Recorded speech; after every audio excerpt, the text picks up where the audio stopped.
Hi friends, welcome back to S&S Ideas. Today I'm yet back with another great invention. That is, wait, this time you guess it. It is an object that we use every day and we write on. Yes, you guessed it right. It is paper.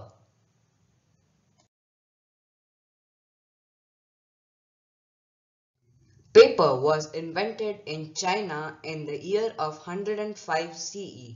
It was invented by Kailan, an official at the imperial court of the Han dynasty during the early 2nd century. Paper is a thin material that is produced by pressing together moist fibers such as cellulose pulp, which is obtained from woods, rags or grasses and dried to create flexible sheets.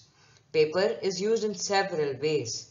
While it is most commonly used for writing and printing, it is also widely used as a packaging material in many cleaning products in a number of industrial and construction processes too.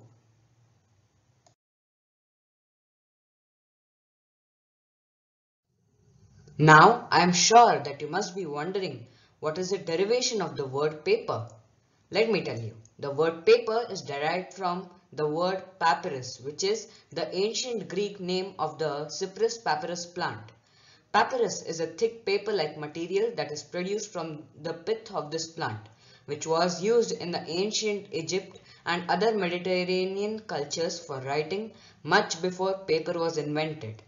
The knowledge of paper making moved from China to Japan, then to Korea in 610 CE, where it was commonly made of mulberry bark and gampi, which is a Japanese shrub. Later, it was made from bamboo and rice straw.